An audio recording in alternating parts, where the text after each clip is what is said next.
Trending news रे आपण मानक स्वागत।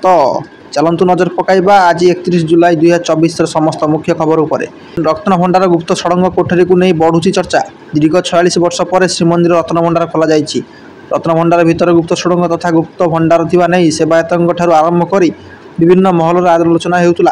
तेणु लोकमानक मनरे थिबा संदेह को दृष्टि रखी भितर रत्नभंडार मरामती पूर्व अत्याधुनिक वैषयिक पद्धति जांच करने जावाक रत्नभंडार तदारक कमिटी पक्षर निष्पत्ति नि बोली सोमवार बैठक पर तदारक कमिटी अध्यक्ष जस्टिस विश्वनाथ रथ सूचना देते। कमिटीर अध्यक्ष रथों प्रतिक्रिया पर गुप्त सुड़ंग को नहीं विभिन्न महल आलोचना आरंभ हो जाइछि। श्री जगन्नाथ सेना आवाहक आईनजीवी प्रियदर्शक पट्टनायक कहते रत्नभंडार भितर गुप्त सुड़ंग कोठरी निश्चित भाव रही। तेणु यार जांच करा जाई रत्न अलंकार चोरी होइछि कि नहीं से नहीं सूचना प्रदान कर जाऊ। एसहित यार सीबीआई तदंत करा जाऊ। परवर्ती मुख्य खबर मुंडली रे पहुंचला चलित वर्षर प्रथम बन्या जल। राज्यर लघुचाप जनित वर्षा लगी रही बेले महानदी जलस्तर वृद्धि पाइबार लगी।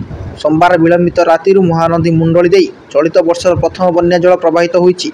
उपर मुंडे लगाण वर्षा जो हीराकुद जलस्तर वृद्धि पाई बेले रविवार हीराकुद डैम कर्तृपक्ष चलित वर्षर प्रथम बन्या जल निष्कासन कर खोल जा 20 स्विच गेट डैम 3,46,698 घनफुट बन्याजल निष्कासित परवर्ती मुख्य खबर ओडिशा को 2 स्वर्ण सह 4 पदक।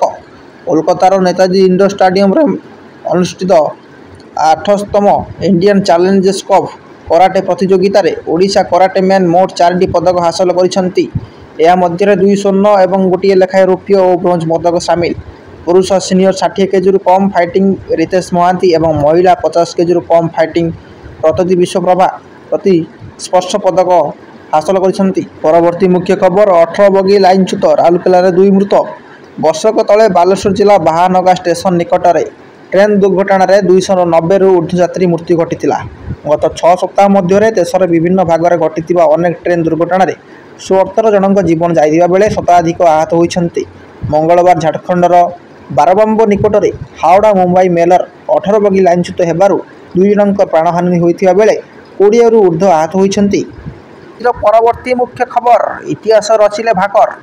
स्वाधीन भारतर प्रथम एथलेटिक भाव गोटे ओलंपिक्स 2टी पदक जीति इतिहास रचित मनु भाकर। प्यारिस अली मंगलवार अनुष्ठित 10 metre air pistol mix team event रे भाकर और सरबजोत सिंह जोड़ी ब्रोंज पदक हासिल कर।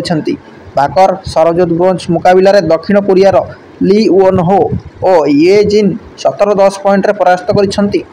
22 वर्षीय भाकर गत रविवार अनुष्ठित महिला 10 मीटर एयर पिस्तल इवेंट रे ब्रोंज पदक हासिल करते। नजर पकांतु आज परवर्ती मुख्य खबर उपर। क्वार्टर फाइनाल भारत अधिनायक हरमनप्रीत सिंह डबल गोल बल भारत प्यारिस ओलंपिक्स मंगलवार अनुष्ठित पुरुष हॉकी मैच रे आयरलैंड को 2 गोल परास्त कर। भारत क्वार्टर फाइनाल प्रवेश कर। फुटबॉल यह मैच रे भारत पक्षर हरमनप्रीत 11-19 मिनिट्र गोल 2टी देते। पूरा मैच देखा गले आयरलैंड खराब प्रदर्शन कर तेबे गोल परिशोध करने को सक्षम न हो पराजय वर्ण करथिला। एहीपरि समस्त बड़ खबर जानी आगर रहिया पे चैनल टी को सब्सक्राइब करनियंतु।